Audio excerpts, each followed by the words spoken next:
I'm here in Beloeil, Quebec to take a look at a bunch of different vehicles this week, part of AJAC's EcoRun.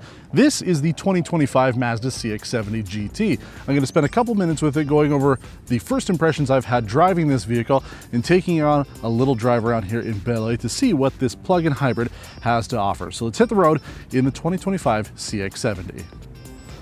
So I'm on the road now, and just to let you know, car is not charged up. That's the only downside to doing this particular test.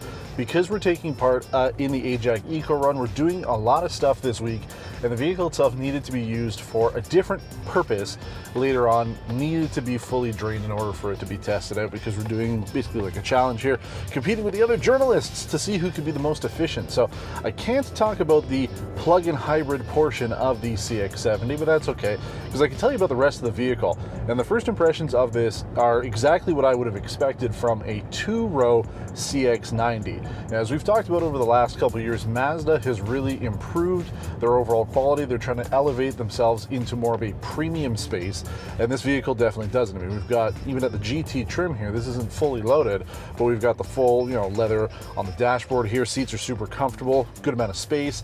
I've got the controls and everything that I would expect to find from a Mazda at this price point. Lots of buttons for the HVAC controls.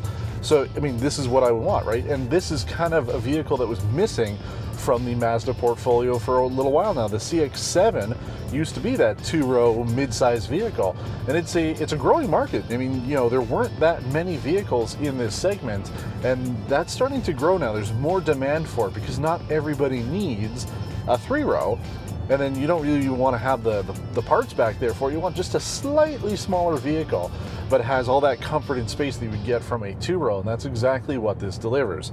So I've been driving around here as we're in Beloeil, and I've been actually drove it to the event that we're doing, so I had a little bit of time behind the wheel of it, and now I've got a little bit more time behind the wheel of it as we're filming here. But I can tell you that this will be a popular seller for Mazda, and I'm excited to have tried out the plug-in, even though it's not charged up, because we drove the CX-90 hybrid, the mild hybrid, and now we're driving the plug-in hybrid, and that's honestly, that's where we need more cars.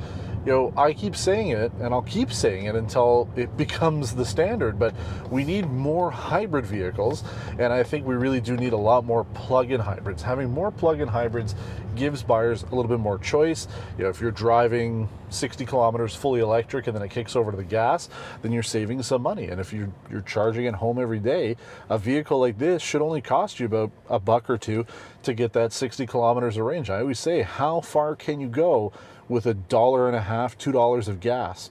Not very far. Let's also talk a little bit about the looks on the CX-70, because Mazda really could have taken the easy shortcut here and made it look exactly like the CX-90, but they have changed it up a little bit. The design on the outside is just a little bit different to make this vehicle feel a little special. So I do like the look of it. The headlights are, they're a little bit recessed into the front there. Like, it looks good. And then the overall profile of the vehicle is, again, what you would want from a mid-size vehicle. And, Mazda's been extremely, on point when it comes to their design language. It's evolved quite a bit.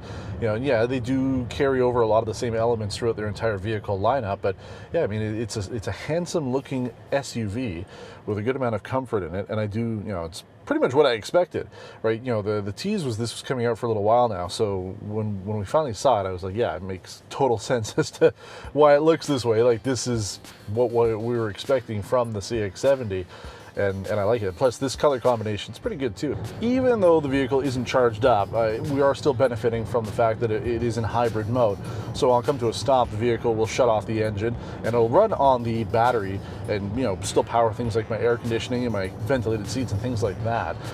Because, the way that any of these electrics or plug-in hybrids work is there's a little bit of battery that you can't use. There's always going to be some at the bottom of the charge that's there to run the hybrid system, and this still works well. So, obviously having it fully charged up would be the best way to appreciate this vehicle. And in this particular situation, we don't have that opportunity to, but it is working really well for us. So I do like it. I think it's a very comfortable car. And yeah, I mean, I'm hoping to get a little bit more time with this down the road. You know, we're just doing short drives here this week for AJAC's EcoRun, and you're going to be seeing a lot of content from us this week in relation to what's going on here with EcoRun. But you know, if you're interested to see more about it, let us know in the comments below so that we can get this vehicle booked from the press fleet. We'll spend a week with it and do a full video, full tour and review on the 2025 Mazda CX-70. And we'll go for the plug-in hybrid. I really want to test this out when it's fully charged. So leave a comment below. If you haven't subscribed to the channel, I highly recommend doing so. It helps us grow as we continue on to our new milestone of 100,000 subscribers. We're excited about that. So thanks for watching. Until next time, take care.